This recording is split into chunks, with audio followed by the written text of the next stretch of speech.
All right, so the title of my talk is Collaborative Studies. And I did that for a purpose because I think that the reason that this program has been successful for 3 decades now in Antarctica with support from the NSF is largely because of its collaborative nature. I also say aspects because I want to highlight some of the kind of the fun, interesting things that we've found in the area of marine chemical ecology in Antarctica over the years.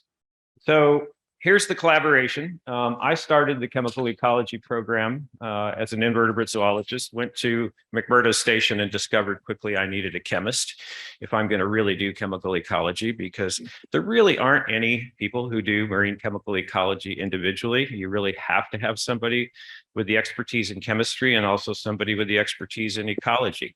And I think Dr. Smee would agree that there's very few individuals that encapsulate both of those areas. So Bill Baker is the chemist on our program. He's a natural products chemist at the University of South Florida. He obviously enjoys diving, which is nice to find in a chemist. And then Chuck Amsler is I added Chuck to the program. He joined us as a phycologist and marine algal specialist.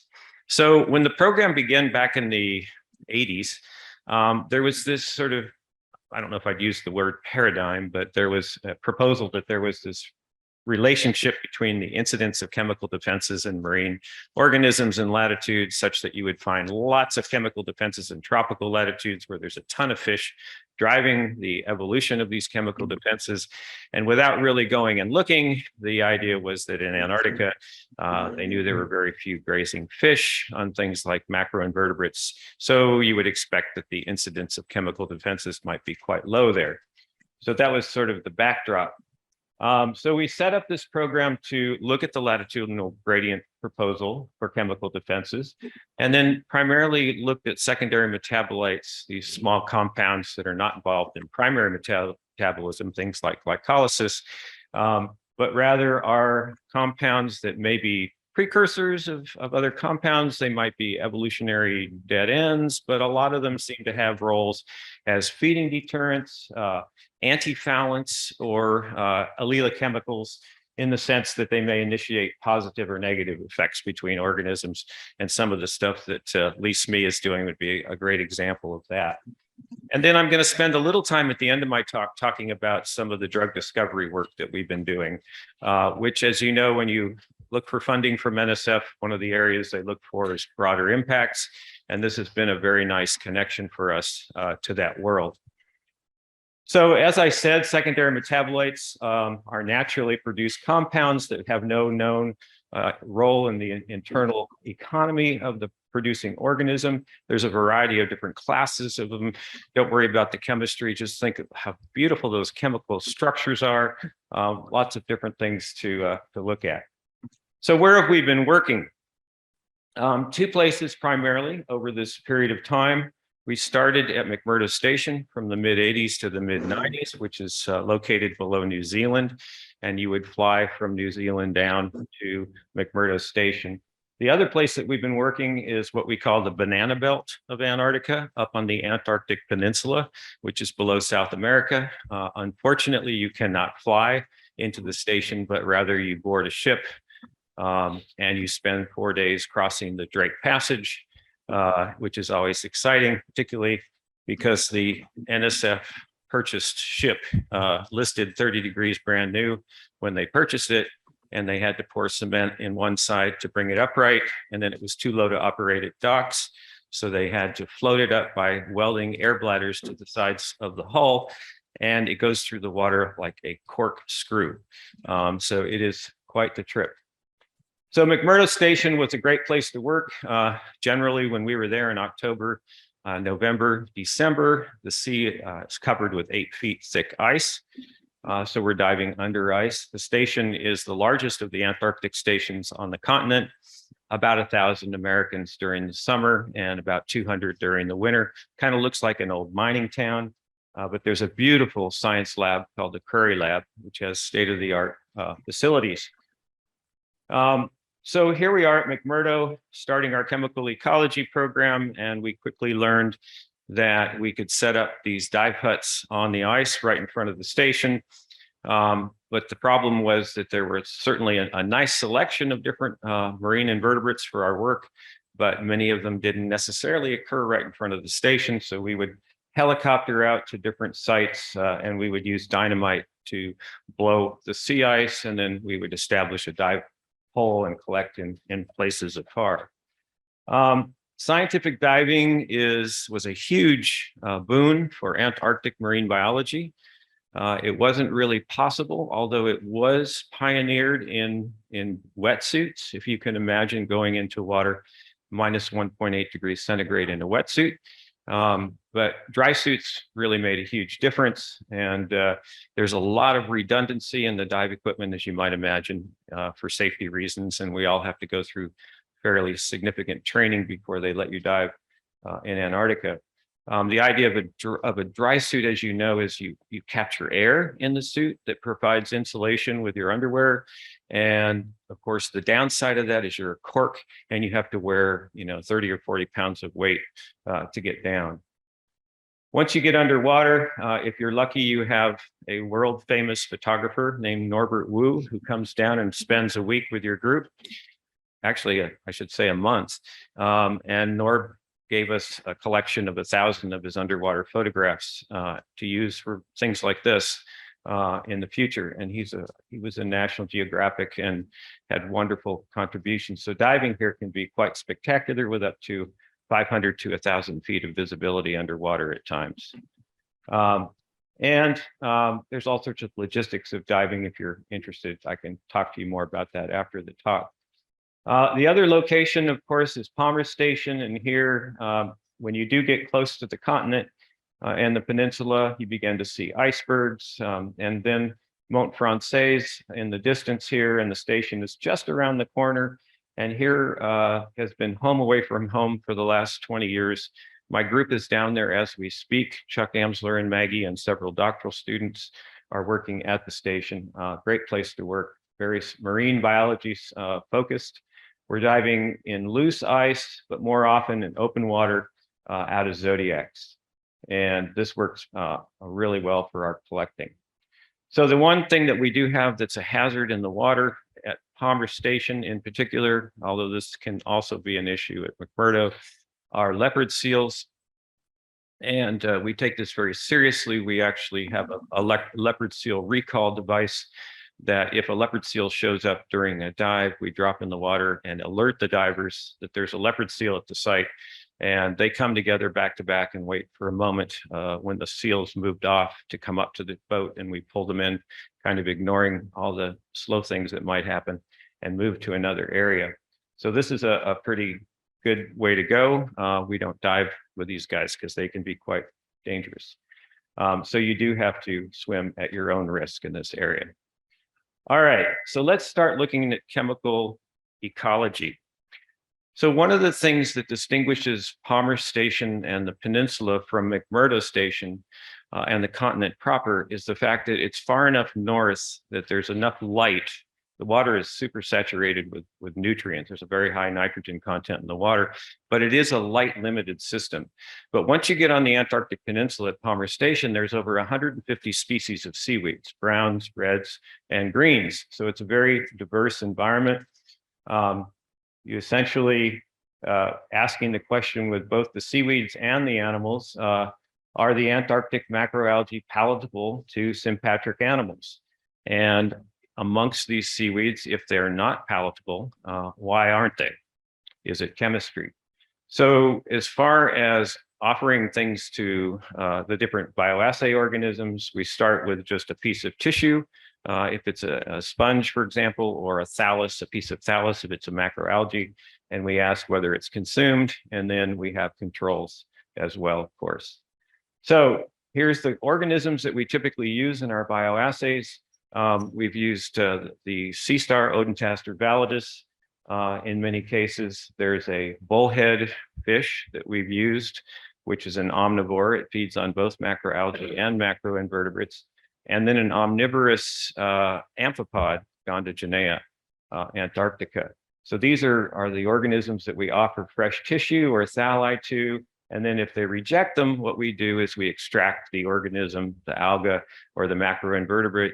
We usually create both a lipophilic and a hydrophilic extract, and then we embed that extract into feeding pellets at on the basis of mass, so it's ecologically relevant concentration in the feeding pellets, and then we have control pellets that don't have the extracts of the organisms in them, and then run feeding assays. So bottom line, for the macroalgae, we looked at 35 species of fleshy macroalgae in feeding bioassays. For the fish assay, we found 83% of them were not consumed, and then demonstrated that 53% of that was because of chemistry. For the sea star assay, we found that 63% were unpalatable and 76 due to chemistry. And then of the amphipods, 63% unpalatable, and all of that due to chemistry. So a fairly high incidence of chemical defenses in these macroalgal species. This is actually relatively unprecedented that you would have over half the macroalgae chemically defended in a particular ecosystem. So when we compare this level of defense among the macroalgae of the tropics and the temperate regimes, you find that Antarctic. What did you have to come in and do it and out in other ones inside? I think we have somebody on the Zoom talking. So what you find is that essentially we have a system that's unusually defended at levels that are really quite remarkable. So why would that be? Why would Antarctic macroalgae, particularly the ecologically dominant species, be chemically defended? Well, that goes back to a doctoral student of mine, Yusheng Huang, who built these wonderful big bags, mesh bags that he could sneak up on the macroalgae and sort of put over them in situ, close them off at the bottom, and then bring them into the lab. And he would essentially collect all the mesograzers that were associated with the given species of macroalgae. And then he would enumerate them, identify them to species, et cetera, et cetera.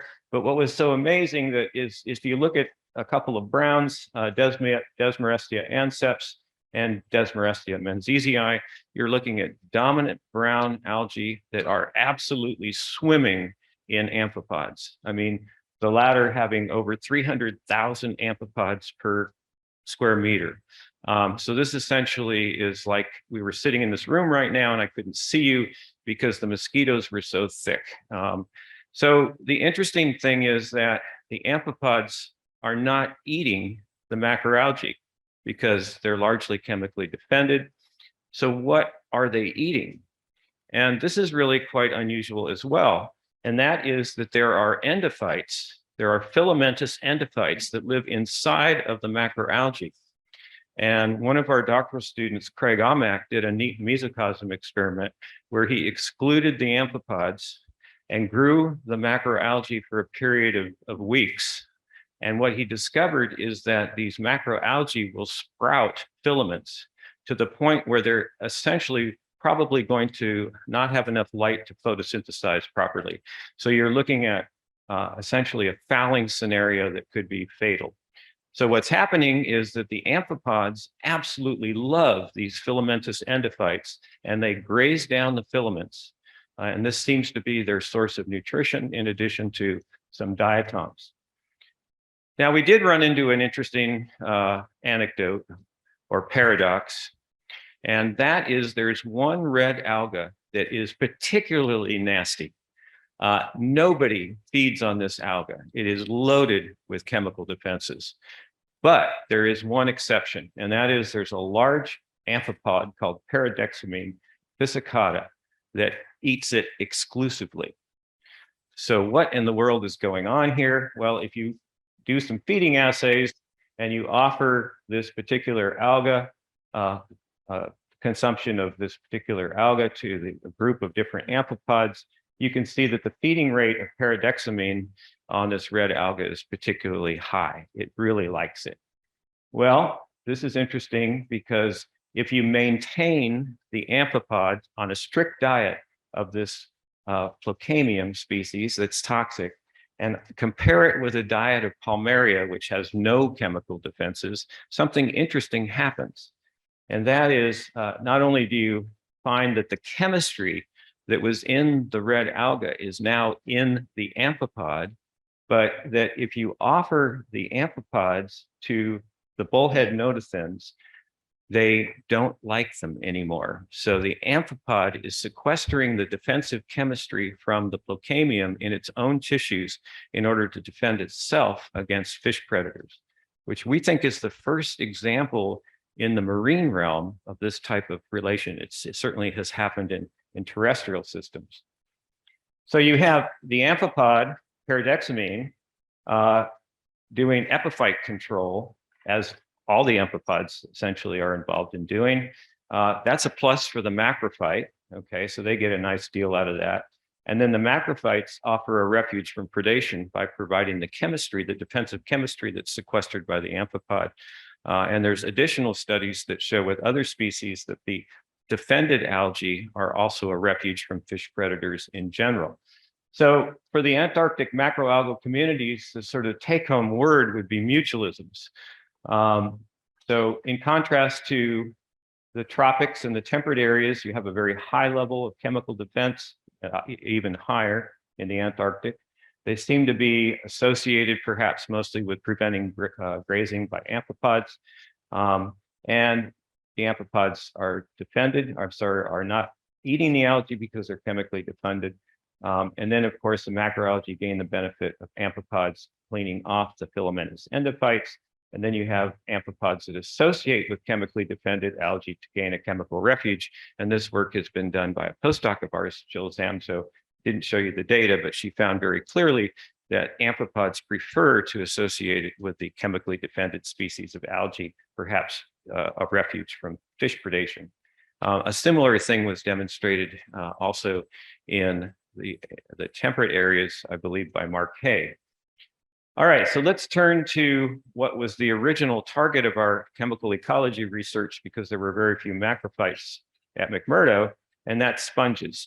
So Antarctica is a sponge garden. It is absolutely stunning to go under the ice, look down, and see hundreds and hundreds of species of different sponges. There's about 400 species of sponges now that have been identified in Antarctica, and there's certainly many more. The seafloor is dominated by sponges in terms of biomass.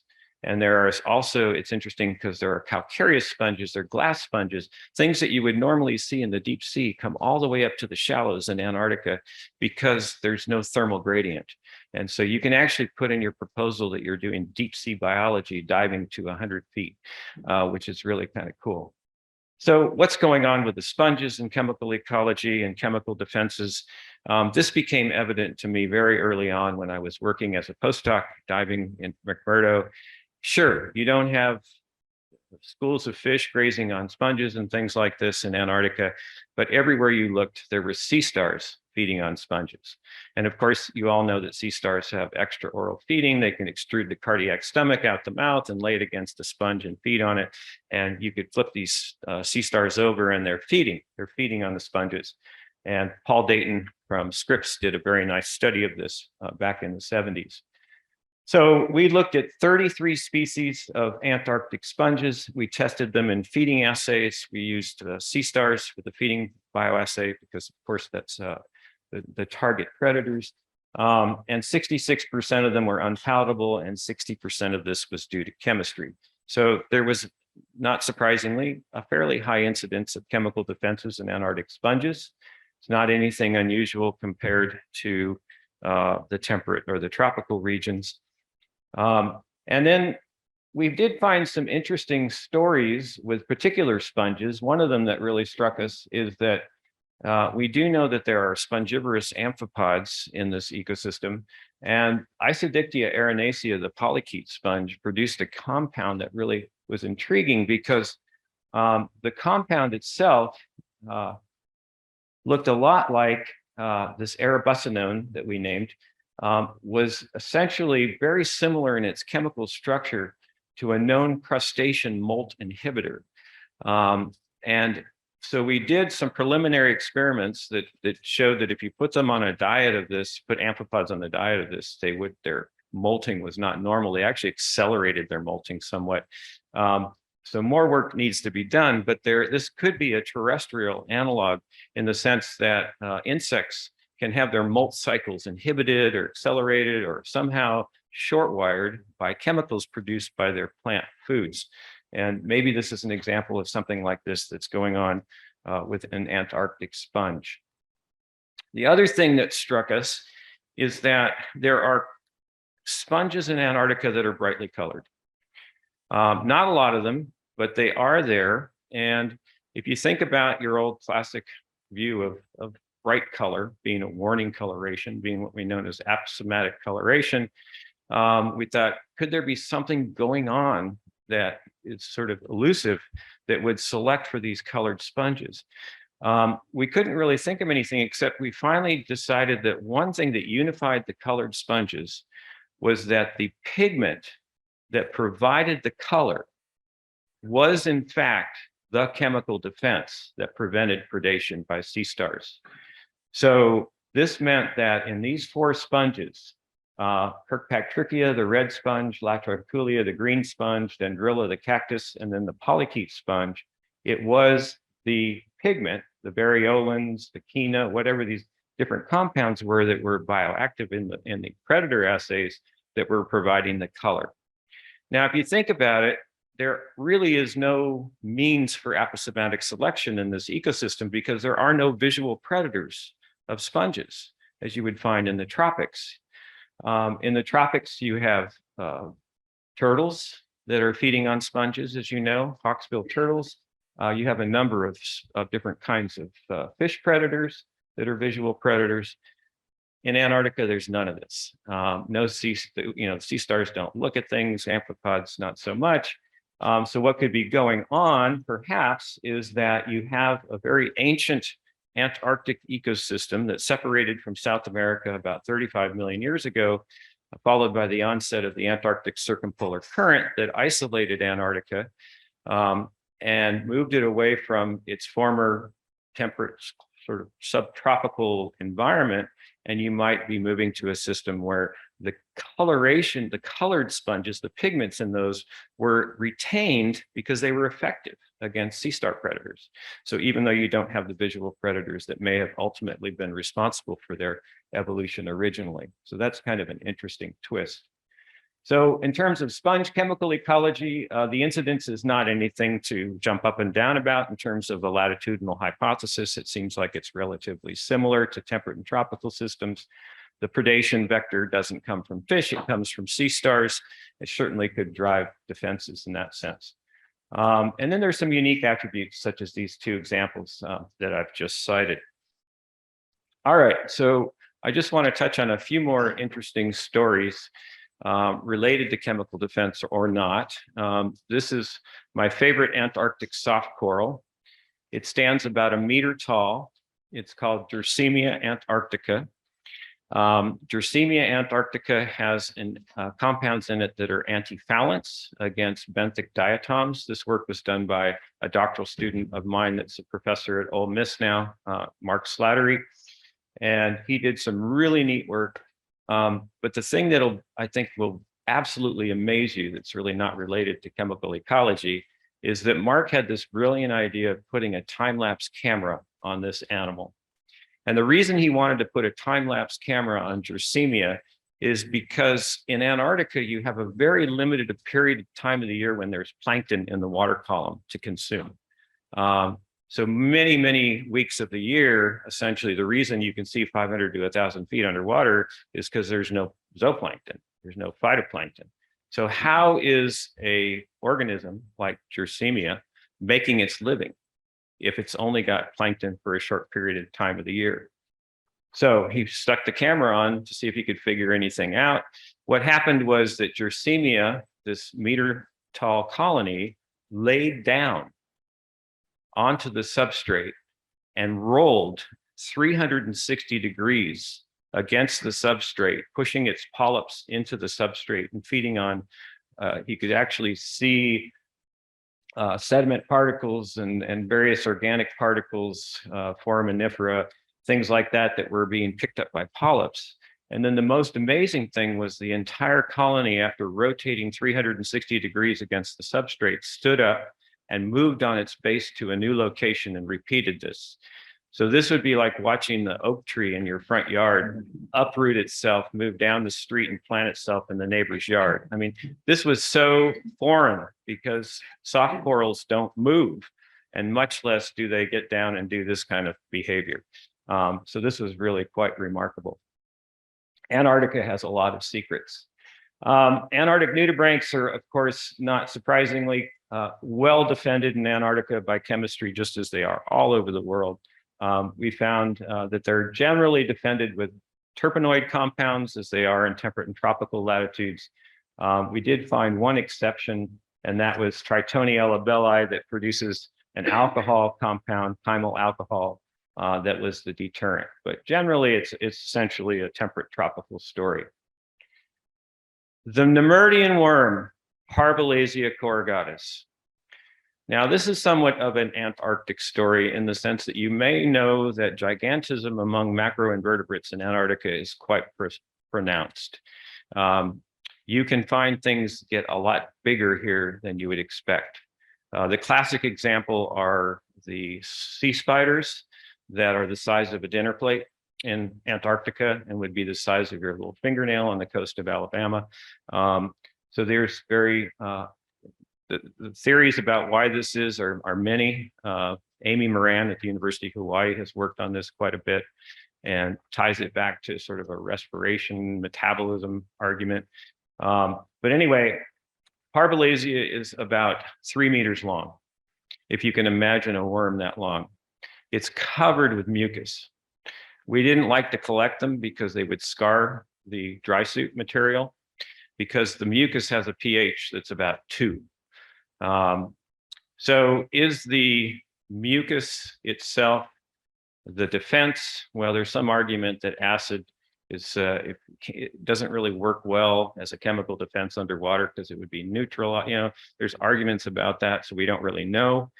We do know that a chemist from Florida at the University of Florida contacted us and asked me if I would collect 10 grams of mucus for his analysis at the university there. He was a biomedical researcher who works on the Nemertians of the world because they're known to have these potent neurotoxins that can be potentially used in the development of pain medications. So he was pretty sure we might find something. What I didn't realize is that Dr. Kim wanted me to collect 10 dry grams of mucus.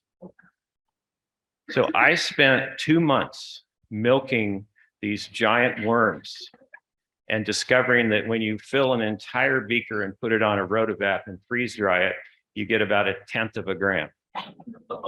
So the good thing was that I made it through customs with a bag of white powder, and that he discovered a new neurotoxin that he named after the worm, parvulizin. It's a proteolytic toxin, and we got a paper out of it, but at some cost. Echinoderms, I won't go into great detail on that, but we did look at the chemical defenses of Antarctic echinoderms, and the body walls of sea stars and sea cucumbers did have chemical defenses, primarily compounds we call saponins. That's not a surprise. And then tunicates, also there's several different species of very common tunicates in the region. And one that was interesting was this Dystaplia antarctica, which has an interesting dispersal mode. It actually sort of releases itself from the substrate and floats across the top of the ocean hundreds of miles, and then presumably is able to expand its geographic range that way. But the surface has an acid as well. It's about a pH of 2. That may or may not be a chemical defense from fouling or predators. Looking up in the water column, last but not least, there are organisms that potentially could be chemically defended in the water column in Antarctica. There are in particular sea butterflies, and you know perhaps the story with climate change that the shelled sea butterflies are having a really hard time in polar waters now because the aragonitic shell that they have is beginning to dissolve in the presence of ocean acidification. But there is another entire group of sea butterflies that lack shells. They're called naked sea butterflies, thecosomes, and Cleone antarctica is the one that's most common around McMurdo Station. So it was an obvious target for our chemical ecology work because it doesn't have a shell. It's colored, it's vulnerable.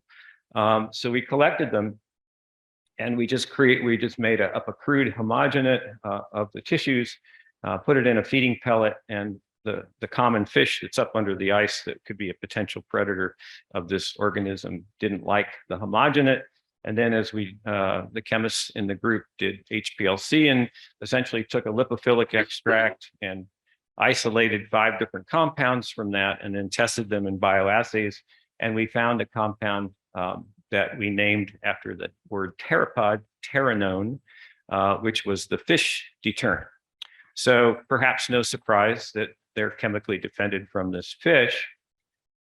But what was the twist in this, and some of you know this story, is that we discovered that there is a hyperid amphipod that captures the sea butterfly, clips it onto its back, and carries it.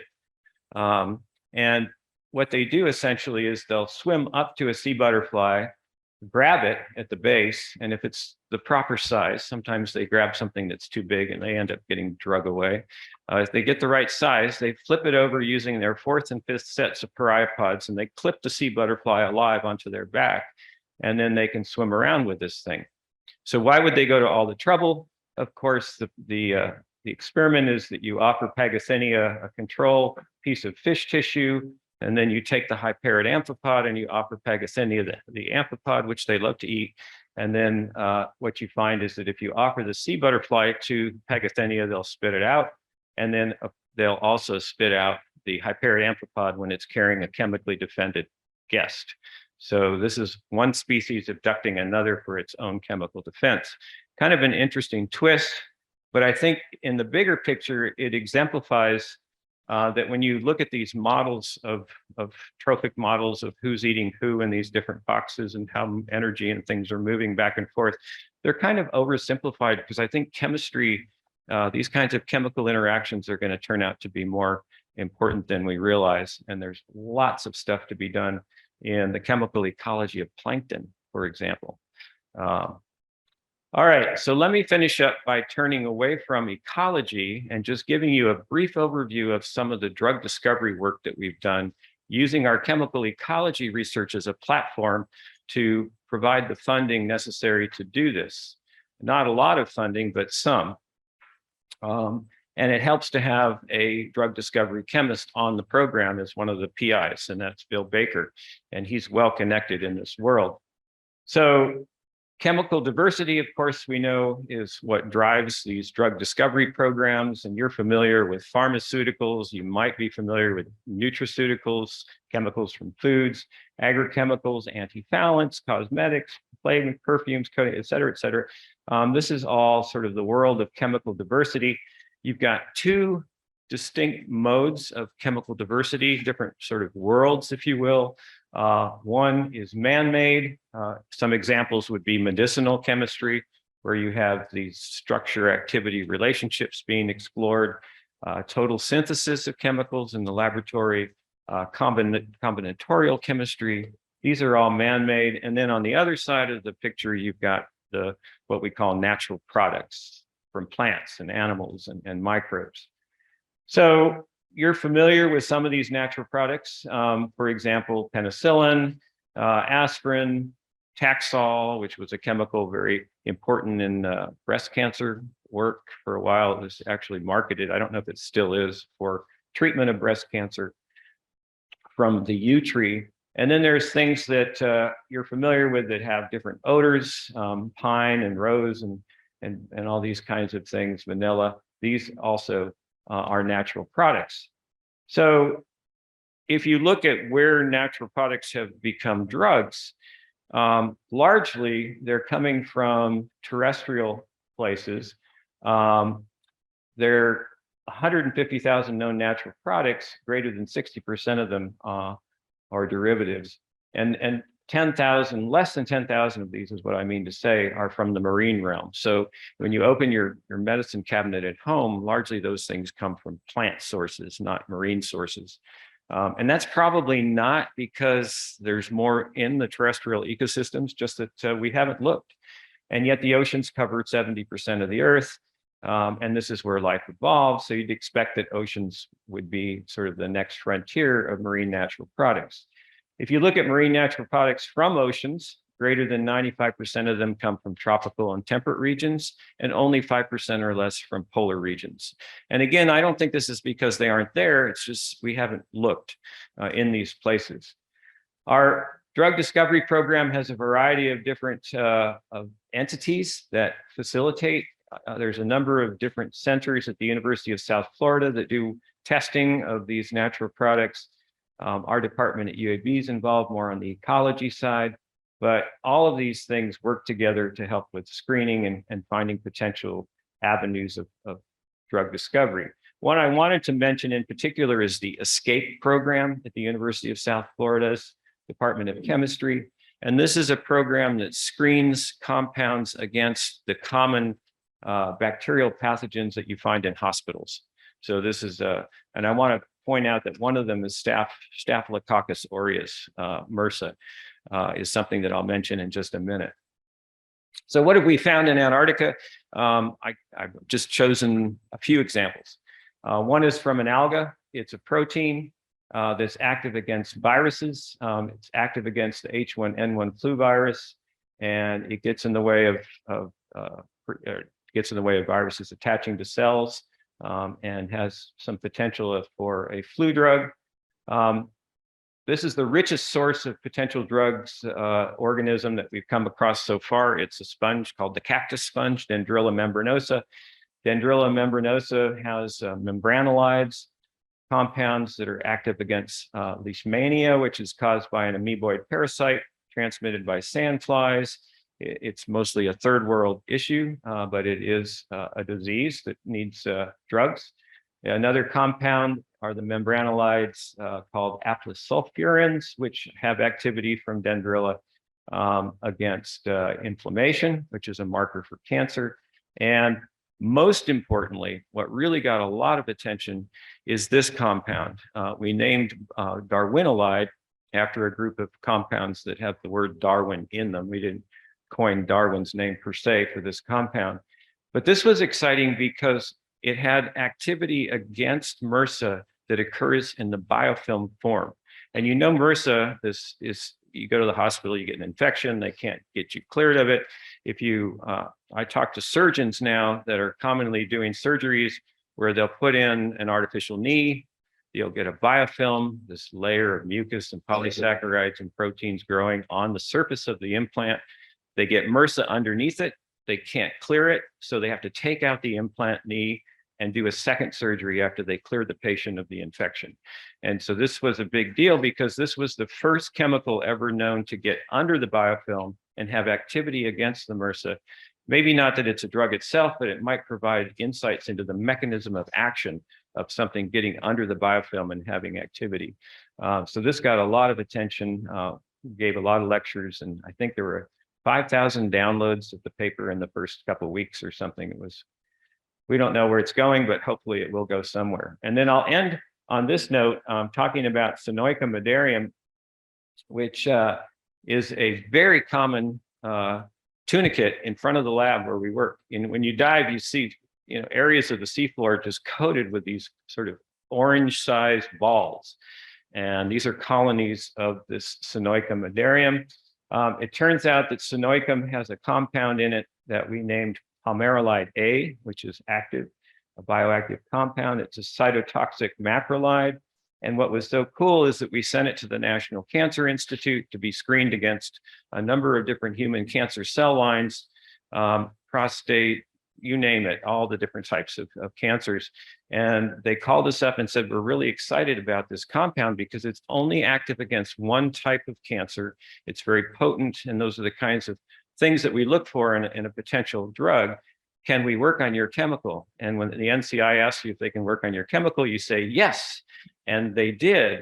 And the first thing they did was to produce the chemical in the laboratory, because this is the data for the particular cancer I'll tell you in a minute. But so they said, we need to make it. the reason they need to make it in the lab is you're not going to Antarctica with giant barges and diving and collecting thousands of kilograms of this animal to make this drug. So they were able to produce it in the laboratory. The good news was they could make it. The bad news was that it took 13 steps, chemical steps, which is too many for drug development potential. So what's really exciting is that Bill Baker is now working with a molecular biologist, and they have been able to sequence the gene cluster that codes for the production of this compound. And so it is possible that you could take that and insert it into a bacteria and have the bacteria make the drug, which would be very sexy for a drug company. So we'll see if that goes somewhere, but there is promise. So anyway, in the biggest picture, I'll just summarize, the biodiversity of marine organisms in Antarctica is quite remarkable. It is high, it is an ancient ecosystem, and that's not just biological diversity, but also chemical diversity. So there are opportunities to find new compounds that could be important in fighting human disease. And then another entire lecture I give would point out that we are on the brink of squandering this resource because of what's happening in Antarctica with warming and ocean acidification and all the things that climate change are bringing to bear. And in my lectures, I challenge the audience, the general public, why would we squander such opportunities? And I think it's something you have to give them reason to think about, well, why should I care? And that's one of them. So I'll stop there and be happy to take questions. Thank you.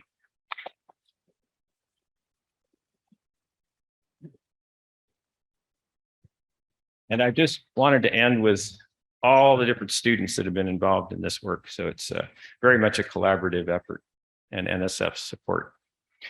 Any questions? Okay, we're going to get a microphone to you, I think. John? So I'm curious about what looks to be defensive structures on the abdomens of that chemically defended amphipod that you had. You had a lot of spines and et cetera on the back side of that. Is there cannibalism? Is there a predator is there a missing predator out there? And do they turn that on and off, that construction? Oh, that's a great question, like rotifers. Well, thank you. Yeah. I don't know. Maggie Amsler raised them for months. My research associate, Maggie Amsler from the University of Alabama at Birmingham, she did most of the work on paradexamine. She was able to raise them for a period of months. And she didn't see any change in the morphology over that period of time, but she didn't put them under, other than changing the diets and seeing what the effect of was eating this highly chemically defended alga. She didn't put them under the different kinds of environmental regimes that you might see differences in morphology. So I think the question remains unanswered. I think it's unlikely, but I think that those spines are primarily to inhibit fish predation, particularly very small fish that those spines might be effective against, not so much the larger fish.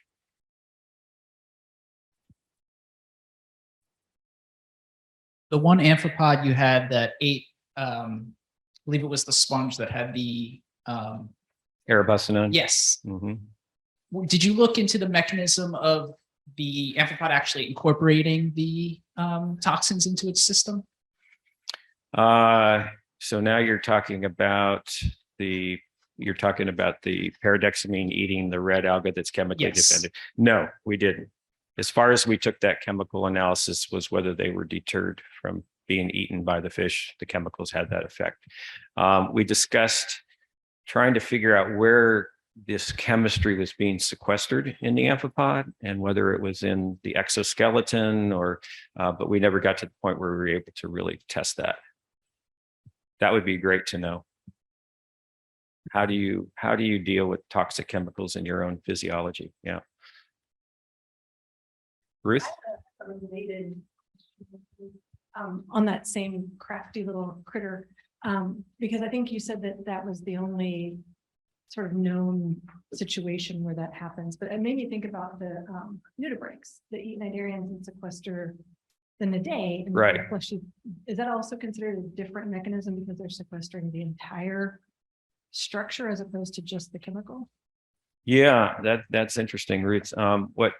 what we're talking about is how some nudibranchs can sequester nematocysts and actually transport them internally after they've eaten them up into their serrata, into the respiratory structures on their back, and then use the nematocysts, the cnidarian nematocysts, for their own chemical defense, right?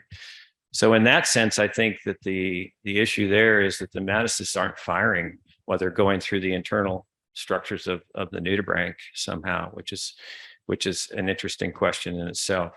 I think that's a little different than sequestering the secondary metabolites in a particular tissue, because you've got a body. The nematocyst is kind of a body, and the chemistry and things are sequestered within that capsule. So yeah, it's an interesting point though. I don't have a direct answer. Yeah. Jeff. So I have two questions. First is in the assays where you said the percent that was from the chemistry, it seldom was all of it. So did you guys explore other things like perhaps biomineralization being a deterrent? Good point, Jeff. So with the algae, we did look at the toughness of the algae to see if there's a physical explanation for the fact that they weren't being eaten, and we didn't find any relationship with toughness. We didn't look on the invertebrate side, but that's a good point. There can be, well, you just saw, for example, with this amphipod with all the spines sticking out, that there can be structural defenses as well as chemical defenses. But our focus was really on the chemistry side of things. Then the second question I had was, in your recent seminar, you've talked about some invaders that might be coming towards the continent, specifically of the decapod variety, and large crabs that might have the capacity to crush things like crazy. Have you done any experiments with any of these model systems and their resilience, or their, whether or not these adaptations can protect them from predators like that? No, but I'm glad you brought that up. And it's an amazing story. There is, around Antarctica in the deep sea, there are king crab populations that have existed for a very, very long time. And what we're seeing now is, as the Antarctic circumpolar current is beginning to warm even deep, that the king crab populations, we think, are beginning to move up the Antarctic slope towards the shelf. And Jeff's point, would you have adaptations to deal with a crushing predator that's in an ecosystem that forever has not evolved any sort of mechanisms to prevent crushing? I think it would be very difficult to do that in the short term, particularly with Antarctic invertebrates like clams and gastropods that are weakly calcified to begin with for various reasons. All you have to do is Google king crab introductions Norway to see what happens when king crabs that were introduced in Russia as a potential fishery move down the coast into Norway and have eaten their way through the benthos. It looks a little bit like a nuclear war. So I really don't think that at that level that's possible. But there may be other smaller invasive organisms that would find it very difficult to deal with chemistry, the defenses, the structural defenses of Antarctic invertebrates. So that's certainly, it's going to be there are probably some winners and some losers in terms of invasives.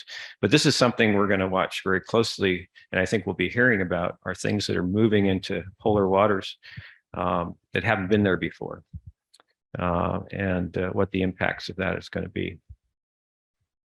Yeah. So that walking soft coral was pretty amazing. Were you able to differentiate whether it was like actually deposit feeding, as in getting organic matter off the sediment, or do you think it was more likely just eating, myofaunal organisms or macrofauna within the sediment? Yeah, I don't think Mark was able to differentiate between whether it was picking up just, whether it was a selective deposit feeder or just a general deposit feeder. There is organic material there amongst the detritus, of course, so that is a source of potential energy, even if they're not selecting things. But there is a very dense population of some small organisms that live right there in the fauna that potentially could be selected. So I think he's pretty sure that behavior evolved for a pretty good reason, and that nutrition is what it's all about.